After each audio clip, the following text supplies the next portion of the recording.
아모스서 구약 1281페이지 8장 1절로 8절 찾으셨으면 우리 교독하시겠습니다. 8장 1절 제가 먼저 있습니다. 주 여호와께서 내게 이와 같이 보이셨느니라. 보라, 여름 과일 한 광주리이니라. 그가 말씀하시되 아모스야 내가 무엇을 보느냐. 내가 이르되 여름 과일 한 강줄이니이다 하매 여호와께서 내게 이르시되 내 백성 이스라엘의 끝이 이르렀은즉 내가 다시는 그를 용서하지 아니하리니. 그날에 궁전의 노래가 애곡으로 변할 것이며 그곳에 시체가 많아서 사람이 잠잠히 그 시체들을 내어 버리리라. 주 여호와의 말씀이니라. 가난한 자를 삼키며 땅에 힘없는 자를 망하게 하려는 자들아 이 말을 들으라. 너희가 이르기를 월삭이 언제 지나서 우리가 곡식을 팔며 안식일이 언제 지나서 우리가 밀을 내게 할고 에바를 작게 하고 세계를 크게 하여 거짓 저울로 속이며 은으로 힘없는 자를 사며 신 한 켤레로 가난한 자를 사며 찌꺼기 말을 팔자 하는도다. 두 절 같이 있습니다. 여호와께서 야곱의 영광을 두고 맹세하시되 내가 그들의 모든 행위를 절대로 잊지 아니하리라 하셨나니 이로 말미암아 땅이 떨지 않겠으며 그 가운데 모든 주민이 애통하지 않겠느냐. 온 땅이 강에 넘침같이 솟아오르며 애굽 강같이 뛰놀다가 낮아지리라. 아멘. 할렐루야. 오늘도 하나님께서 우리를 이렇게 예배의 자리에 불러주셨습니다. 이 자리에 함께 하시고 또 은혜와 응답으로 역사해 주실 줄 믿습니다. 오늘 말씀은 아모스에게 환상을 보여주시다, 이런 제목인데 8장에 또 하나의 환상, 네 번째 환상이 되겠습니다. 앞에 세 가지 환상을 보이시고 또 9장에서도 또 하나의 환상을 보이시고 총 5개 이런 환상을 보이시는데 오늘 그중에 네 번째 환상이 되겠습니다. 네 번째 환상은 여름 과일 한 광주리를 보여주시는 내용이 되겠습니다. 1절, 2절 말씀.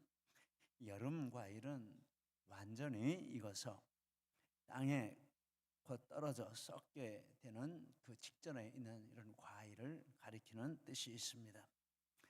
그래서 하나님께서 에스겔에게 이 여름 과일을 보여주신 것은, 에스겔이 아니라 아모스에게 이 여름 과일을 보여주신 것은 이스라엘의 죄가 완전히 무르익어서 하나님의 심판의 때가 목전에 와 있다, 이런 뜻이 되겠습니다. 2절 말씀에 그가 말씀하시되 아모스야 내가 무엇을 보느냐. 내가 이르되 여름 과일 한 광주리니이다 하매 여호와께서 내게 이르시되 내 백성 이스라엘의 끝이 이르렀은즉 내가 다시는 그를 용서하지 아니하리니. 이렇게 환상을 보여주시면서 이런 말씀을 하십니다. 하나님께서는 이스라엘의 죄를 범죄할 때 즉시 심판하지 않으시고 계속해서 인내하셨는데 이제 그 하나님의 인내가 거의 한계에 다다랐다, 이런 내용을 담은 환상이 되겠습니다. 그런데 이 여름 광주리 환상으로 보여주신 이스라엘의 그 죄는 경제 분야의 죄다, 이렇게 경제 분야의 타락이다, 이렇게 말씀할 수 있습니다. 4절에 가난한 자를 삼키며 땅에 힘없는 자를 망하게 했다.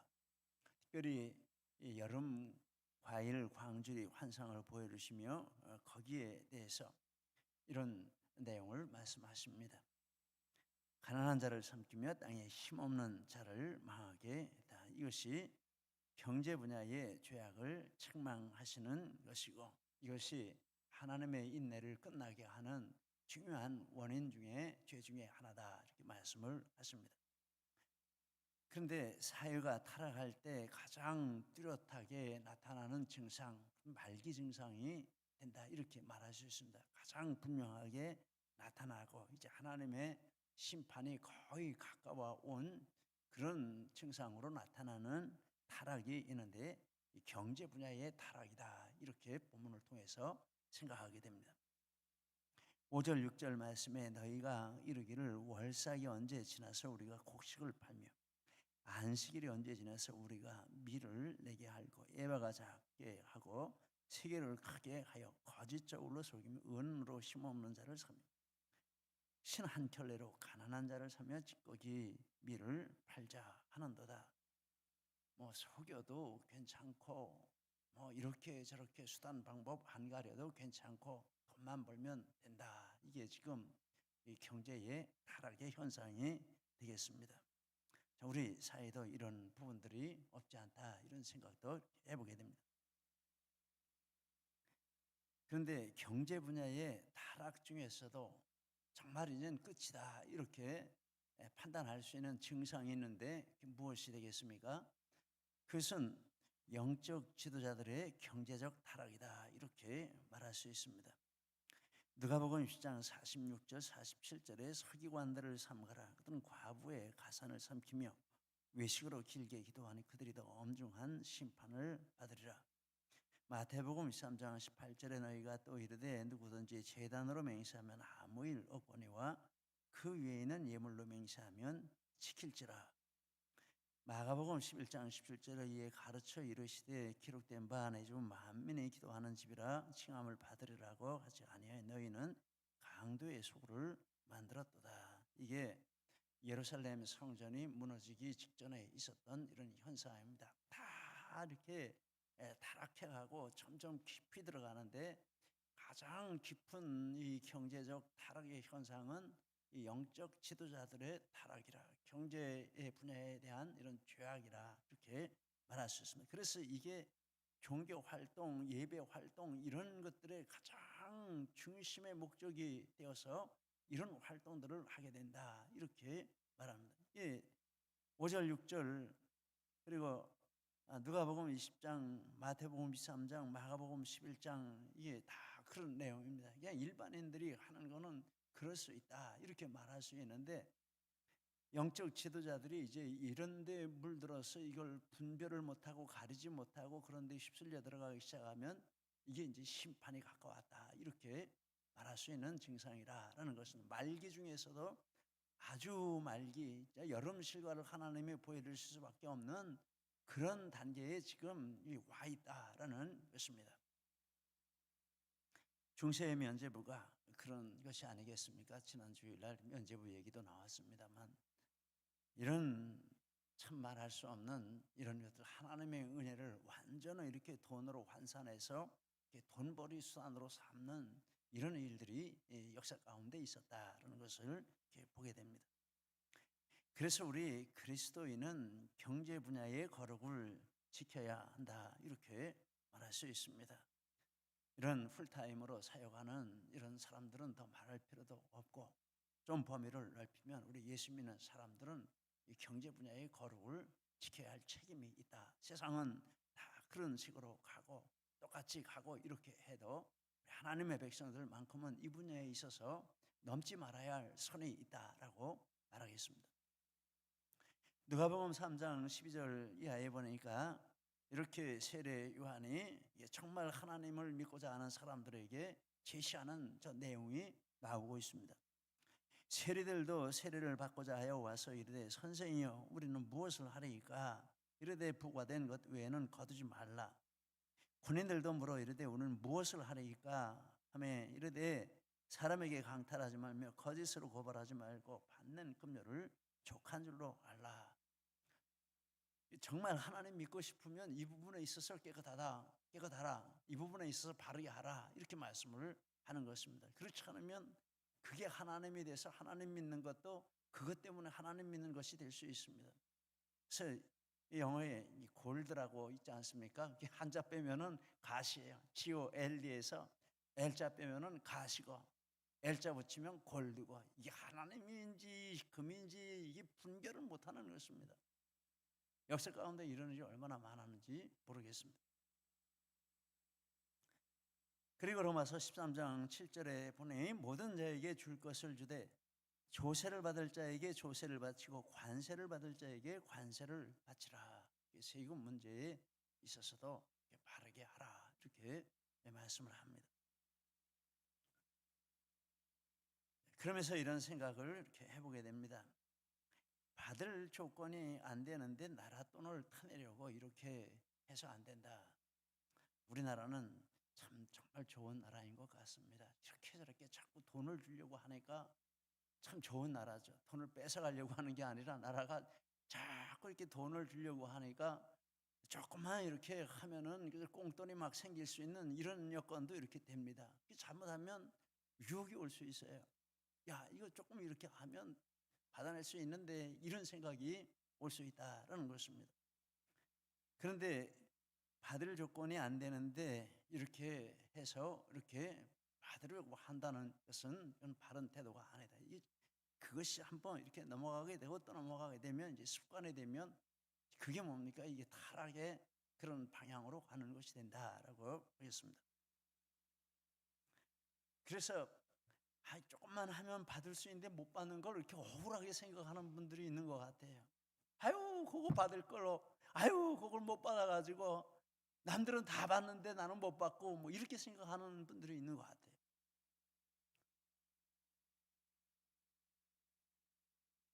그런데 거꾸로 생각해야 된다 이런 생각을 하게 됩니다. 나랏돈 받을 조건 그 이상인데 나랏돈을 못 받아서 억울해하고 속상해하고 그렇게 하지 말고 그 조건 이상으로 하나님이 살게 해주신 것을 감사하자 이런 생각을 하게 됩니다.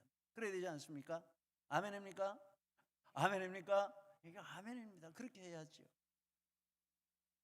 받아서 쓰나 안 받아서 쓰나 사실은 지나고 나면 조금 더 먹거나 덜 먹거나 맨날 그게 그겁니다. 그런데 받아서 쓴 흔적은 남아있는 거죠.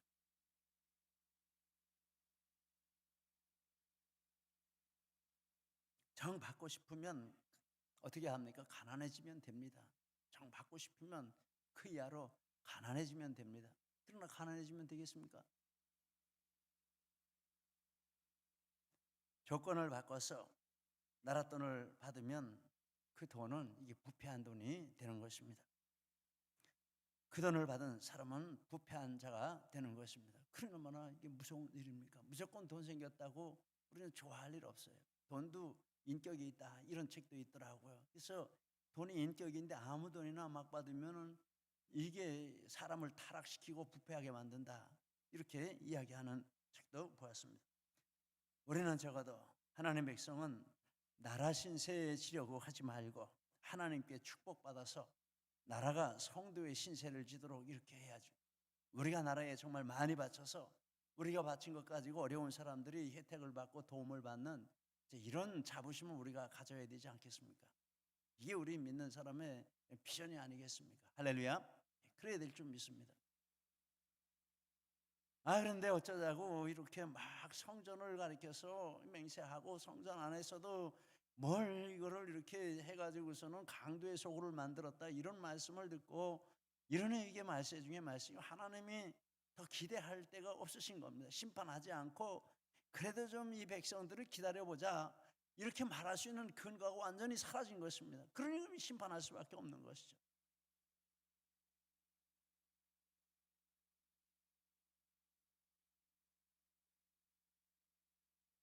하나님께서 이스라엘에게 이제 이 아모스에게 여름 과일 광주리를 보여주신 뜻이 이제 그렇습니다. 더 기대할 데가 없다. 너네를 보니 더 기대할 데가 없다. 이제는 심판하고 새롭게 시작하는 방법밖에는 없다. 아무 쪽을 보아도 어디에도 소망이 없다. 이렇게 판단하셨다는 것으로 볼 수 있습니다. 그래서 하나님께서 이스라엘에게 행하시는 내용이 나오는데 이스라엘의 모든 행위를 잊지 않으신다. 7절에 여호와께서 야곱의 영광을 두고 맹세하시되 내가 그들의 모든 행위를 절대로 잊지 아니하리라 하셨나니 죄를 잊지 않으신다라는 뜻이 되겠습니다. 이스라엘의 죄를 잊지 않으시겠다. 사람은 시간이 지나면 자기 죄도 잊어버립니다. 남의 죄도 잊어버리겠지만 자기 죄도 잊어버립니다. 시간이 지나고 나면 죄 없는 자인 것처럼 떳떳해지기는 생각도 가지게 됩니다. 그리고 당당하기도 합니다. 난 죄 없어. 그런데 하나님은 사람의 죄를 잊지 않으신다 이렇게 말씀을 하십니다. 죄를 잊지 않으시는데 모든 행위를 잊지 않으신다. 모든 죄악에 대해서 결코 잊지 않으시고 또 절대로 잊지 않으신다. 절대로라는 말을 붙이시고 거기에다가 맹세까지 하시면서 잊지 않으시겠다. 7절에 보니까 여호와께서 야곱의 영광을 두고, 야곱의 영광은 하나님 자신을 가리키는 표현입니다. 맹세하시되 내가 그들의 모든 행위 절대 그리고 맹세까지 하시면서 이렇게 삼중적인 이런 강조를 하시면서 결코 잊지 않겠다. 너희들의 모든 죄 하나하나를 잊지 않겠다. 이렇게 말씀을 하십니다. 잊지 않으시면 어떻게 하시는 겁니까? 벌하시겠다는 거죠. 잊지 않고 벌하시겠다. 그래서 세 가지로 벌하시는 내용이 이제 이어져 나오고 있습니다. 궁전의 노래가 애곡이 되고 사람들이 많은 시신을 이게 궁궐에서 잠잠히 내다 버린다. 3절에 이렇게 말씀했습니다. 궁궐의 죄가 있는데 앞에 부분에 보면 궁궐의 죄, 흉한 날이 멀다 하고 포악한 자리로 가까워지는 행동을 했습니다. 6장 3절에 너희는 흉한 날이 멀다 하여 포악한 자리로 가까워지게 하고, 지금 무슨 심판은 무슨 심판에 있냐, 이렇게 좋은 날들인데 이렇게 아무 문제가 없는데 뭐 죄 진다고 심판받냐, 이런 생각으로 죄를 짓는 것을 두려워하지 않았다라는 것입니다. 그러면서 4장 6장 4절 6절에 보면 상하상에 눕고 침상에서 기지개 켜고 양떼에서 어린 양과 우리에서 송아지를 잡아먹고 대접으로 포도주를 마시고 귀한 기름을 몸에 바르고 최고의 사치를 누렸습니다. 어떤 것 같다가 그렇습니까? 막 세금 뺏어다가 가난한 자 팔아서 먹고 뭐 이렇게 수단 방법 안 가린 거 가지고 가져다가 이따위 생활을 한 것입니다. 이 나쁜 자식들이죠. 나쁜 놈들이죠. 궁궐에서 권력 가졌다고 그런 식으로 하면 되겠습니까? 5절에 보니까 비파 소리에 맞춰 노래를 치절거리고 온갖 악기를 만들어 즐겼습니다. 최고의 문화생활을 하고, 천국이죠. 여기가 천국이다. 성경에 보니까 이런 말씀이 있습니다. 전도서 10장 16절 17절에 왕은 어리고 대신들은 아침부터 잔치하는 나라요 내게 화가 있도다. 왕은 귀족들의 아들이요 대신들은 취하지 아니하고 기력을 보하려고 정한 때에 먹는 나라요 내게 복이 있도다. 이렇게 말을 했습니다. 이 권력자들이 하나님께서 자기를 거기에 세우신 줄을 알고 뜻이 있으셔서 자기를 그 자리에 세우신 줄 알고 두려워 떠는 마음으로 바른 정치를 해야 권력자도 복이 있고 나라도 복이 있다라고 하겠습니다. 가만히 보면 옛날 분들은 참 그랬던 것 같아요. 우리나라를 세우신 분들, 우리나라를 부흥시킨 분들은 그런 마음, 죄 짓는 부분도 없지 않아 있었지만 인간이니까 부족하지만 그런 중심을 가지고 하지 않았나, 이런 생각을 이렇게 해보게 됩니다. 자기가 잘나서 권력을 잡았고 권력을 내 야망, 내 욕심을 이루는 도구로 쓰려는 자들은 나라도 망하고 자기도 망한다 그런 것입니다. 이 궁궐이 완전히 썩어버렸습니다. 이건 뭐 정말 손댈 수가 없는 이런 상황이 되었습니다. 그래서 궁궐에 있는 모든 자들을 하나님이 죽이시고 사람들이 통곡할 기력도 없이 그냥 갖다가 내다가 버리는 이런 일을 한다라는 것입니다. 그리고 8절 9절에 보니까 땅이 떨고 솟구쳤다가 낮아지고 해가 맥주해지고 캄캄하게 된다 이렇게 말씀합니다. 인간의 범죄로 자연계의 무질서 격변이 초래된다 이렇게 말합니다. 그런데 성경에 보면 이제 그런 사건들이 있습니다. 노아의 대홍수는 인간의 범죄로 말미암아 자연계의 격변이 온 대표적인 사건입니다. 소돔과 고모라의 유황불이 내려서 멸망한 것도 인간의 죄로 말미암아 자연계의 격변이 임한 대표적인 이런 사건입니다. 소돔과 고모라 가서 이렇게 바다가 됐는데 물이 고여 있는 게 이게 사해가 아니겠습니까? 거기 가서 이렇게 드러놓아서 신문지 보는 그림도 이렇게 있잖아요. 너무 유황이 물이 이렇게 성분이 많아가지고 소금 성분이 많아가지고 가라앉지 않고 이렇게 드러놓 신문 볼 정도로 이렇게 사람을 띄우는 그런 역할을 한다라고 했습니다. 이 소돔과 고모라는 역사적인 사실이고 노아의 방주도 역사적인 사실이고,